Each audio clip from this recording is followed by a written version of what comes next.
Hi friends, welcome back to my YouTube channel. അപ്പം ഞാനെന്നാണെങ്കിൽ ഒരു വലിയ വിഷയം ഇപ്പം യൂട്യൂബിനകത്ത് ആളി കത്തിക്കൊണ്ടിരിക്കുകയാണല്ലോ. മറ്റേ പ്രണയം വലിയ വിഷയം യൂട്യൂബിനകത്ത് ആളി കത്തിക്കൊണ്ടിരിക്കുകയാണല്ലോ, നമ്മുടെ പ്രവീൺ പ്രണവിൻ്റെ. എന്താല്ലേ, നമ്മുടെ ഫാമിലിയിൽ എന്തെങ്കിലുമൊക്കെ വിഷയം ഉണ്ടാകുന്നതൊക്കെ എടുത്ത് യൂട്യൂബേഴ്സിന് അവർ ഇട്ട് കൊടുക്കുക. ഇട്ട് കൊടുക്കുന്ന അത് ആദ്യമായിട്ടാണ് ഇങ്ങനെ ഒരു പ്രശ്നം ഉണ്ടാകുന്നത്. കാരണം അവരുടെ ഷോർട്സ് ഒക്കെ കാണുമ്പോൾ നമ്മളിങ്ങനെ പ്രതീക്ഷിക്കുന്നേ ഇല്ലല്ലോ ഇങ്ങനെ ഒരു വീഴ്ച അവരുടെ വീട്ടിലുണ്ടാകുമെന്നും ഇങ്ങനെ പബ്ലിക്കായിട്ട് അവർ വന്നിങ്ങനെ പറയുമെന്നും നമ്മൾ വിചാരിക്കുന്ന പോലും ഇല്ല കേട്ടോ. കാരണം ഞാനാണെങ്കിൽ വേറെ വീഡിയോസൊക്കെ കാണുമ്പം വിചാരിക്കുമായിരുന്നു, മറ്റേ മൃദുല വന്നു കഴിഞ്ഞിട്ടുള്ള വീഡിയോസും അതിലെ കല്യാണത്തിന് മുമ്പുള്ള അവരൊന്നിച്ചെടുക്കുന്ന വീഡിയോസൊക്കെ ഉണ്ടല്ലോ, അതൊക്കെ കാണുമ്പോൾ ഇങ്ങനെ വിചാരിക്കുമായിരുന്നു കേട്ടോ. ഇവിടെയും രണ്ട് ആൺപിള്ളേരാണല്ലോ. അപ്പം എനിക്ക് അങ്ങനെ ഈ മൃദുല കൊച്ചിനോട് ഇടപെടുന്ന പോലെ ഇവിടെയും അഗിയുടെ അടുത്ത് അങ്ങനെ ഇടപെടണം ഭയങ്കര ആഗ്രഹമൊക്കെ ഉള്ള ആളായിരുന്നു കേട്ടോ ഞാൻ. പിന്നെ ഇവിടെ ആണെന്ന് വെച്ചാൽ അഗിയുടെ കല്യാണം പെട്ടെന്ന് കഴിഞ്ഞുകൊണ്ട് എനിക്ക് അങ്ങനെ മിങ്കിൾ ചെയ്യാനോ, അല്ലെങ്കിൽ അഗി ഇവിടെ നാട്ടിലില്ലായിരുന്നു, ഇവിടെ അല്ലല്ലോ വർക്ക് ചെയ്യുന്നത്, ഇവിടെ ആയിരുന്നില്ല വർക്ക് ചെയ്യുന്നത്. അപ്പം അങ്ങനെ ഒരു മിങ്കിൾ ചെയ്യാനൊന്നും എനിക്ക് പറ്റിയിട്ടുണ്ടായിരുന്നില്ല. പക്ഷെ എനിക്ക് അവരുടെ വീഡിയോസൊക്കെ കാണുമ്പോൾ ഭയങ്കര ഇഷ്ടമായിരുന്നു കേട്ടോ അങ്ങനെയൊക്കെ ചെയ്യാനൊക്കെ. പക്ഷേ ഇത് എല്ലാ കുടുംബത്തിലും ഉണ്ടാവുമല്ലോ ഇങ്ങനെ പല പ്രശ്നങ്ങളും. പക്ഷെ ഇതൊക്കെ എടുത്ത് ഇങ്ങനെ പബ്ലിക്കായിട്ട് വന്നിട്ട് അവർ ഒരു വശം അവർ പറഞ്ഞു, ഒരു വശം മറ്റേവർ പറഞ്ഞു, ഇങ്ങനെ ഇവർ രണ്ടുപേരും അങ്ങോട്ടും ഇങ്ങോട്ടും പറഞ്ഞിപ്പോൾ അത് വലിയ ആളിക്കത്തി യൂട്യൂബേഴ്സിന് ആഘോഷിക്കാനുള്ള വകയും അവർ ഒപ്പിച്ചു കൊടുത്തിട്ടുണ്ട്. പക്ഷെ അത് ഫുള്ളായിട്ട് തെറ്റാണെന്നും ശരിയാണെന്നൊന്നും പറയുന്നില്ല. കാരണം അവർ ഒന്നാമത് ഇങ്ങനെ യൂട്യൂബിൽ നിൽക്കുന്നവരും പബ്ലിക് ഫിഗറായിട്ട് നിൽക്കുന്നവരും ആയതുകൊണ്ട് തന്നെ അവർക്ക് പറയേണ്ട ആവശ്യം ഉണ്ടായത്. കാരണം അന്ന് തന്നെ ഡെലിവറിയുടെ സമയത്ത് പ്രവീൺ മാത്രം ഉണ്ടായിരുന്നുള്ളല്ലോ. അവർ കൊച്ചു വന്നതുമില്ല, അവർ ആരെയും കണ്ടതുമില്ല. അപ്പം എന്തായാലും ചോദ്യങ്ങളൊക്കെ ഉയരും. എവിടെ ആള് മാത്രം ഓടി എല്ലാത്തിനും ഓടി നടക്കുന്നതാണെന്ന് എല്ലാവർക്കും എന്തായാലും അങ്ങനെ സംശയം വരും. ഇവർക്ക് ഇത്രയും നാളിങ്ങനെ അവർ തമ്മിൽ ഒന്നിച്ച് കുടുംബമായിട്ട് നിന്നിട്ട് ഇങ്ങനെ ഒരു അത്യാവശ്യ ഘട്ടം വന്നപ്പം അയാളെ ഒറ്റയ്ക്കാക്കിയ അത് വന്ന് എല്ലാവരും ചോദിക്കുകയും ചെയ്യും, സ്വാഭാവികമായിട്ട് ചോദിക്കും കേട്ടോ. പക്ഷെ അങ്ങനെ ചോദിച്ചു അവർ നൈസായിട്ട് ഒഴിവാക്കി ഇടാവുന്നൊരു വിഷയമായിരുന്നു ഇത്. പക്ഷെ അവരുടെ പ്രശ്നമല്ല. ഞാനിടയ്ക്ക് മറ്റവർ വന്ന് അതിനെക്കുറിച്ച് പറഞ്ഞു. ആ പ്രവീണിന് ഇങ്ങനെ അതൊരു നൂലിട്ട് കൊടുത്തതാണേ, ത്രെഡ് ഇട്ട് കൊടുത്തു, അതിനകത്ത് കയറി പിടിച്ച് മറ്റവർ അതല്ല ഇങ്ങനെ ആയിരുന്നു എന്ന് പറഞ്ഞു. അപ്പോഴല്ലേ പ്രവീണ് മൊത്തം റിവീൽ ചെയ്തുകൊണ്ട് ഒരു വലിയ വീഡിയോ ആയിട്ട് ഇന്ന് വന്നിട്ടുണ്ടായിരുന്നു. എന്തായാലും നമ്മൾ അതിനെക്കുറിച്ച് പറയുന്നത്, എല്ലാ ഫാമിലിയിലും അങ്ങനെ പല ഇഷ്യൂസും ഉണ്ടാവുമല്ലോ. അപ്പം നമ്മൾ എല്ലാവരും പറയുന്ന പോലെ തന്നെ റീലല്ല റിയൽ എന്ന് പറയുന്ന പോലെ തന്നെ എല്ലാ ഫാമിലിയിലും അങ്ങനെ പല പ്രശ്നങ്ങളും ഉണ്ടാവും. പക്ഷെ അതൊക്കെ എടുത്ത് അലക്കി തേക്കാനാണെങ്കിൽ അതിന് മാത്രമേ സമയം കാണത്തുള്ളൂ എല്ലാവർക്കും കേട്ടോ. എനിക്ക് ഒന്ന് പറയാനുള്ളതെന്ന് പറഞ്ഞാൽ, ആ കൊച്ചു ആ സമയത്ത് 9ാം മാസം തന്നെ പ്രഗ്നൻ്റ് ആയ സമയത്ത് അങ്ങനെ ഒരു അനുഭവം ഉണ്ടാകുന്ന പറഞ്ഞാൽ ഭയങ്കര കഷ്ടമുള്ള കാര്യം തന്നെ കേട്ടോ. അതിന്ന് പറയുമ്പോഴാണ് നമ്മൾ അതിനും അയ്യോ അങ്ങനെയൊക്കെ ഉണ്ടായല്ലോ, അതിന് കരച്ചിൽ കാണുമ്പോഴൊക്കെ ഭയങ്കര വിഷമം തോന്നി കേട്ടോ. നമ്മൾ അങ്ങനെ ആ ഘട്ടത്തിലൂടെ കടന്നു വന്ന ആളായതുകൊണ്ട് നമുക്ക് അതിനെക്കുറിച്ചൊക്കെ ഭയങ്കര അറിയാമല്ലോ, ആ സമയത്തിനെക്കുറിച്ചൊക്കെ. അതുകൊണ്ട് അതിൻ്റെ വീഡിയോസൊക്കെ കാണുമ്പോൾ അതിൻ്റെ സംസാരമൊക്കെ കേട്ടപ്പോൾ അതിൻ്റെ ആ സമയത്തുള്ള കരച്ചിലും ഇങ്ങനെ എന്ത് ചെയ്യും, എങ്ങോട്ട് പോകും, അങ്ങനെയൊക്കെ പറഞ്ഞിട്ട് ഭയങ്കര വിഷമമായി കേട്ടോ. പിന്നെയെന്ന് പറഞ്ഞാൽ ഞാൻ സഹിതമുള്ള എല്ലാ മനുഷ്യരും, പ്രത്യേകിച്ച് മലയാളീസ്, ഇങ്ങനെയുള്ള ന്യൂസുകളൊക്കെ കാണാൻ വേണ്ടി മാത്രം ഇരിക്കുന്നവരാണ്.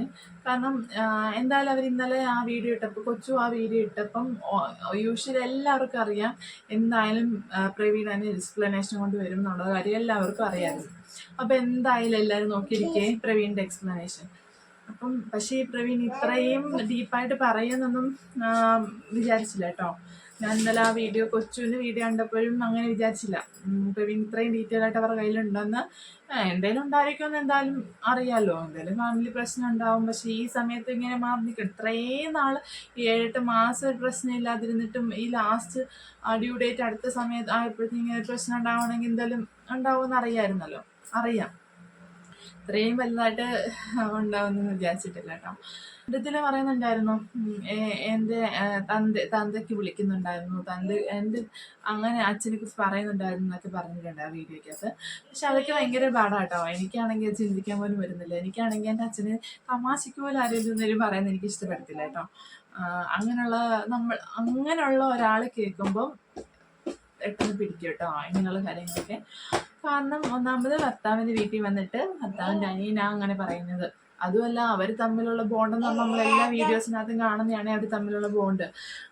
അങ്ങനെയുള്ളൊരു സമയത്ത് അങ്ങനെ ഒരാൾ ഇത്രയും അവളെ നല്ലപോലെ അറിയാവുന്ന ഒരാൾ ഇങ്ങനെ പറയാനേ പാടില്ലാത്ത കാര്യം. പിന്നെന്ന് പറഞ്ഞാൽ എന്താ സ്നേഹിച്ചാണെങ്കിൽ അറിയിച്ചു കഴിഞ്ഞാൽ എന്തായാലും ഇവർ തന്നെ സ്നേഹിച്ച് കെട്ടിയതാണല്ലോ.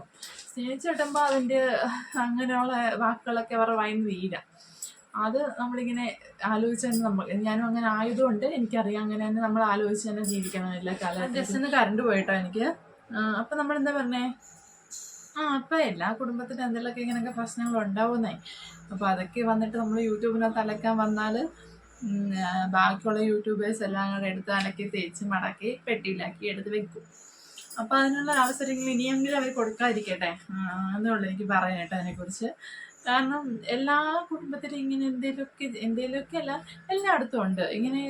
നമ്മൾ വിചാരിക്കുമോ അവരൊക്കെ ഭയങ്കരമായിട്ട് ജീവിക്കുന്നുണ്ടോ, അവരൊക്കെ എന്ത് ഒത്തൊരുമ, അങ്ങനെയൊക്കെ കരുതാനേ വരത്തുള്ളൂ കേട്ടോ. എല്ലാ വിഷയത്തിനും പല പല പല ആൾക്കാരാണല്ലോ ഒരു വീട്ടിൽ. പല പല ആൾക്കാരാണ്, പല പല സ്വഭാവമുള്ള ആൾക്കാരാണല്ലോ. എല്ലാവരും ഒരേ രീതിയിലുള്ള ആൾക്കാരൊന്നും അല്ലല്ലോ. അപ്പം എന്തായാലും അങ്ങനെയുള്ള വിഷയങ്ങളും പ്രശ്നങ്ങളും ഒക്കെ ഉണ്ടാവാം. അതിനൊക്കെ എന്താ തരണം ചെയ്ത് പോകുന്നതായിട്ടാണ് നമ്മൾ വിജയിക്കുന്നത്. പിന്നെ ഇനിയെന്ന് പറഞ്ഞാലും എനിക്ക് തോന്നുന്നത് അവനിനിയും എന്തായാലും പ്രവീണിൻ്റെ അമ്മ പറഞ്ഞ പോലെ തന്നെ വേറെ കുടുംബമാണല്ലോ. എന്താ മോനും ഭാര്യയും കൊച്ചും അവരങ്ങനെ പറഞ്ഞ സ്ഥിതിക്ക് നിങ്ങൾ വേറെ തന്നെ താമസിക്കുക, അത് തന്നെ ആയിരിക്കും നല്ലത്. എപ്പോഴായാലും അങ്ങനെ ഒരു മാറ്റം ഉണ്ടാകുന്നത് നല്ലത് തന്നെ കേട്ടോ ജീവിതത്തിൽ. അവർക്ക് ഇപ്പം അങ്ങനെ ഒരു മാറ്റം ഉണ്ടായ എന്താ നമ്മൾ ബന്ധങ്ങൾ നിലനിൽക്കണമെങ്കിൽ കുറച്ച് അകലത്തിൽ നിൽക്കണമെന്നല്ലേ പറയാറ്. അപ്പം അവർക്ക് കിട്ടിയ അവസരം, അതുകൊണ്ട് അവർ അങ്ങനെ നിന്നോട്ടെ. ഇനി അത് എന്താ അത്രയും ദൂരം നിൽക്കുമ്പോൾ ചിലപ്പോൾ ഈ പ്രശ്നങ്ങളെല്ലാം മാറിയിട്ട് അവർക്ക് വലിയ കുഴപ്പമില്ലാതെ മുന്നോട്ട് പോകാൻ പറ്റും കേട്ടോ. ഇനിയിപ്പം അവർ ഇത്രയും ഈ നമ്മൾ യൂട്യൂബിൽ വന്ന് പറഞ്ഞത് ഇത്രയും എല്ലാവരും പറഞ്ഞ് ഈ വിഷയം ഭയങ്കര വഷളാക്കി കഴിഞ്ഞിട്ട് പിന്നെ അവർ ആ വീട്ടിൽ പോയി താമസിക്കുന്നത്ര അർത്ഥമില്ലല്ലോ. ഇനിയും പ്രശ്നമെല്ലാം സോൾവ് ചെയ്തിട്ട് നല്ലപോലെ തന്നെ ഒന്നിച്ച് പോകാൻ പറഞ്ഞാൽ മനസ്സുകൊണ്ട് ഒന്നിച്ച് പോകാൻ ശ്രമിക്കുക. രണ്ടുമായിട്ട് നിൽക്കുന്നതായിരിക്കും നല്ലതായിട്ട് ഇനിയും. അല്ലെങ്കിൽ ഇനിയും ഓരോരോ പ്രശ്നങ്ങളുണ്ടാവും, കൂടിക്കൂടി വരിക, അങ്ങനെയൊക്കെ ഉണ്ടാവും. പിന്നെന്ന് പറഞ്ഞാൽ ഓരോരുത്തർ എടുത്ത് എന്തെങ്കിലുമൊക്കെ വായിന്ന് വരുന്നതൊക്കെ പറഞ്ഞിട്ട് അതെടുത്ത് വെച്ചിട്ട് നമ്മൾ മനസ്സിൽ കൊണ്ട് നടന്നിട്ടൊന്നും കാര്യമില്ല. ഇപ്പം എല്ലാവരും അങ്ങനെ തന്നെ കേട്ടോ. അപ്പം എനിക്കാണെങ്കിലും ആരെങ്കിലും എന്തെങ്കിലും പറയുന്നിട്ട് നമുക്കാരും ഹർട്ടാവും. നമ്മളാരും ഇങ്ങനെ മനസ്സിൽ വിചാരിക്കും നമ്മളാണെങ്കിലും പറഞ്ഞു നടക്കുകയും ചെയ്യും അവരിങ്ങനെ പറഞ്ഞു എന്ന്. അതുപോലെ ഇവരുടെ കാര്യത്തിന് സംഭവിച്ചതെന്ന് എനിക്ക് തോന്നുന്നു കേട്ടോ. ഇപ്പം അമ്മ പറഞ്ഞതായാലും അച്ഛൻ പറഞ്ഞതായാലും എന്താ ഉപദ്രവിച്ചു എന്നൊക്കെ പറയുന്നതിനകത്ത് ഞാൻ യോജിക്കുന്നില്ല. പക്ഷെ ഇവർ സംസാരത്തിൽ ഇങ്ങനെ എന്തെങ്കിലും വായിന്നാക്ക് വഴി വന്നിട്ട് അത് പറഞ്ഞിട്ട് അതാക്കിയിട്ട് കാര്യമല്ലോ. ഉപദ്രവിക്കാനൊന്നും പാടില്ല കേട്ടോ. മക്കളായാലും എന്താ ഇത്ര വളർന്നതല്ലേ, കുഞ്ഞിലെ അടിക്കുന്ന പോലെ തെറ്റാന്ന് പറയുന്നവരാ ഇപ്പോൾ ഉള്ളവർ. അവൻ ഇത്രയും വളർന്ന് കല്യാണം കഴിച്ച് കുഞ്ഞാവാനായ സമയത്ത്, പക്ഷെ ഈ സമയത്ത് അങ്ങനെ ആവാൻ പാടില്ല എന്നും ഞാൻ പറയും. അച്ഛനോടായാലും അനിയനോടായാലും ഞാൻ പറയട്ടോ, ഈ സമയത്ത് പ്രവീണിനെ ഏറ്റവും അത്യാവശ്യമുള്ള സമയമല്ലേ ഇത്.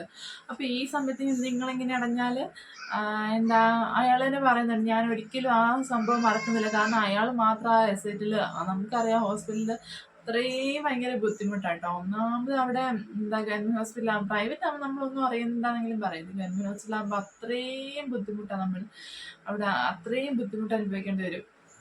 അപ്പം അങ്ങനൊരു സമയത്ത് അയാളുടെ കൂടെ നിൽക്കാൻ വീട്ടുകാരില്ല എന്ന് പറയുമ്പം പിന്നെ എന്തിനാ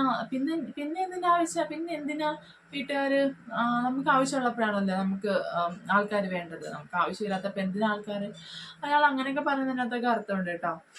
പിന്നെ എല്ലാം സോൾവ് ചെയ്ത് പോകും, അതേ നമുക്ക് ഇതിനകത്ത് പറയാനുള്ളൂ. അതൊക്കെ പോട്ടെ കേട്ടോ. അപ്പം ഞാൻ ഇന്നലെയല്ല 2 ദിവസം മുമ്പ് ഒരു വീഡിയോ ഇട്ടിട്ടുണ്ടായിരുന്നു കേട്ടോ. അപ്പം വീഡിയോ ഇട്ട നമ്മുടെ വീഡിയോയ്ക്ക് എന്ന് വെച്ചാൽ മാക്സിമം ഒരു 1K ഒക്കെ ആൾക്കാരെ കയറാറുള്ളൂ എന്നുള്ളത് യാഥാർത്ഥ്യമാണ്. പക്ഷേ എന്താ ഇന്നലെ കഴിഞ്ഞ ദിവസം ഒരു വീഡിയോ ഇട്ട് ഇന്ന് രാവിലെ ഞാൻ എണീറ്റ് ഞാൻ ചുമ്മാ ഇങ്ങനെ അലാറം ഓഫ് ആക്കാൻ വേണ്ടിയിട്ട് ഇങ്ങനെ ഫോൺ എടുത്തപ്പം അതിനകത്ത് യൂട്യൂബിനകത്ത് കമൻറ്റ് എനിക്കങ്ങനെ കമൻറ്റ് അങ്ങനെ അറിയുന്നവരെന്തെങ്കിലും അയക്കുക, അല്ലെങ്കിൽ ചിലവരൊക്കെ അയക്കാറുണ്ട്, ഇടയ്ക്കും ഇടയ്ക്കൊക്കെ വരാറുണ്ട്, അങ്ങനെ വരാറുള്ളൂ കേട്ടോ. അപ്പം ഇന്നൊരു കമൻറ്റ് വന്നേക്കുന്നത് കേട്ടോ. രാവിലെ എണീറ്റ് ഞാൻ അത് അലാറം ഓഫ് ആക്കിയിട്ട് ആദ്യമേ കാണുന്ന ആ കമൻറ്റാ, എന്താ നീ ആരാടി പൂതനെ പോലെ ഉണ്ടല്ലോ എന്ന്. ഞാൻ അതിനകത്ത് ഇട്ടേക്കാം കേട്ടോ. ഞാൻ ആ കമന്റ് ബോക്സിനകത്ത് അയാളുടെ അത് ബ്ലോക്ക് ചെയ്യുകയും ചെയ്തു, അതെല്ലാം ഡിലീറ്റ് ആയി പോയത് കേട്ടോ ബ്ലോക്ക് ചെയ്തപ്പം. അപ്പം ഞാൻ ഇതിനകത്ത് ഇട്ടേക്കാം. ഞാൻ സ്ക്രീൻഷോട്ട് എടുത്ത് വെച്ചിട്ടുണ്ടായിരുന്നു. നേരത്തെ ഞാൻ യൂട്യൂബ് തുടങ്ങിയ സമയത്താണെങ്കിൽ ഞാൻ ഷോർട്സ് ഇട്ടപ്പം ഇതുപോലെ തന്നെ രാവിലെ എണീറ്റ് നോക്കിയപ്പോൾ അതിനകത്തൊരു കമൻറ്റ്, എന്ത് ഗ്രീഷ്മയെ പോലെ ഉണ്ടല്ലോ, പിന്നെ മറ്റേ ഗ്രീഷ്മയില്ലേ, ഗ്രീഷ്മയെ പോലെ ഉണ്ടോന്ന്. അപ്പം ഞാൻ യൂട്യൂബ് തുടങ്ങിയ സമയമല്ലേ, അപ്പം ഞാൻ സ്ക്രീൻഷോട്ട് ഒന്നും എടുത്തില്ല, ഞാൻ റിപ്ലൈ ഒന്നും കൊടുത്തില്ല. ഞാൻ അപ്പം തന്നെ അയാളെ ബ്ലോക്ക് ആക്കി കളഞ്ഞത് കേട്ടോ. അപ്പം തുടങ്ങിയ സമയമാണ് നമുക്ക് എങ്ങനെയാ പറയേണ്ടത് എന്താ പറയേണ്ടതെന്നും അറിയത്തില്ല. പക്ഷേ എന്നിട്ട് ഞാൻ അത് ഡിലീറ്റ് ആക്കി കഴിഞ്ഞപ്പോൾ എനിക്ക് ആലോചിച്ചു, ഞാൻ തിരിച്ചു ചോദിക്കേണ്ടതായിരുന്നു, ഗ്രീഷ്മയെ ഒത്തിരി കണ്ട് പരിചയം ഉണ്ടല്ലോ അല്ലേ എന്ന് ഞാൻ ചോദിക്കേണ്ടതായിരുന്നു എന്ന് വിചാരിച്ചു. അപ്പോൾ ഈ തവണ എന്തായാലും ഞാൻ എൻ്റെ അവസരം ഞാൻ നഷ്ടപ്പെടുത്തിയിട്ടില്ല. ഞാൻ റിപ്ലൈ തിരിച്ച് അതുപോലെ തന്നെ അയച്ചിട്ടുണ്ട് കേട്ടോ. അതിന് സ്ക്രീൻഷോട്ട് എന്തായാലും ഇട്ടേക്കാം.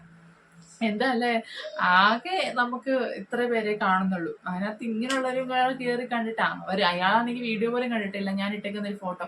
എന്തായാലും പൂതന ചന്ദനക്കുറി ഒന്നും ഇട്ടിട്ട് അവിടെ ഇരിക്കുന്നില്ലല്ലോ. ഞാൻ എന്തായാലും അമ്പലത്തിൽ പോയി ചന്ദനക്കുറി ഇട്ടേക്കുന്ന ഒരു ഫോട്ടോ, ഞാനും ഏട്ടനോടുള്ളൊരു ഫോട്ടോ ഡി പി അല്ല തമ്പനയിൽ ഇട്ടേക്കുന്നത്.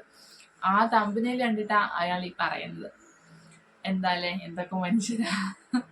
ഞാൻ എന്തായാലും അതിനനുസരിച്ചിട്ട് റിപ്ലൈ കൊടുത്തിട്ടുണ്ട്. രാവിലെ ആയാലും ഞാൻ ഇച്ചിരി ഉഷാറായിരുന്നു, അതുകൊണ്ട് ഞാൻ അതിനനുസരിച്ചുള്ള റിപ്ലൈ തന്നെ കൊടുത്തിട്ടുണ്ട്. അയാൾ കാണുകയും ചെയ്തു. പിന്നെ അയാൾക്ക് മെസ്സേജ് അയക്കാൻ വരത്തില്ല, ഞാൻ ബ്ലോക്ക് ആക്കി, കോണ്ടാക്ട് ബ്ലോക്ക് ആക്കി കളഞ്ഞിട്ടോ. രാവിലെ എൻ്റെ മൂഡിനെയും കളയണ്ടെന്ന് വിചാരിച്ചിട്ട് ഞാൻ ബ്ലോക്ക് ആക്കി കളഞ്ഞത്. എന്തൊക്കെ തരത്തിലുള്ള മനുഷ്യർക്ക് ഇങ്ങനെ കുത്തലുണ്ടോ ഞാനിങ്ങനെ ആലോചിക്കാറുണ്ട് കേട്ടോ. ഞാൻ പക്ഷേ യൂട്യൂബിനകത്ത് പല കമന്റുകളും കണ്ടിട്ടുണ്ടെങ്കിലും ഒരുപാട് എന്താ വീഡിയോസ് ഇടുന്നവർക്കും അല്ലെങ്കിൽ ഒത്തിരി വ്യൂസ് ഉള്ളവർക്കൊക്കെ അങ്ങനെ കമന്റ് ഇത്രയും നല്ല കമന്റ് വരുന്നില്ല. എങ്കിൽ പിന്നെ അയാൾക്ക് നല്ലൊരു കമന്റ് ഇട്ടൂടെ. കമന്റ് 1, 2, 3 ഒക്കെ എനിക്ക് വരാറുള്ളത്. എങ്കിൽ പിന്നെ അയാൾക്ക് നല്ലൊരു കമന്റ്, അയ്യോ പാവം ഒരു കൊച്ചല്ലേ, എന്നോട് ഒരു കമന്റ് ഇട്ടേക്കാന്ന് വിചാരിച്ചിട്ട് അയാളൊരു കമന്റ് ഇടാനുള്ളതിന് അയാൾ ഇങ്ങനെയുള്ള കൂതറ കമന്റ് എടുത്തിട്ടു. എന്താ ജോൺ തെക്കേമുട്ടിലോ അങ്ങനെ എന്താ ഉണ്ട് ആ പ്രൊഫൈൽ ഐ ഡി.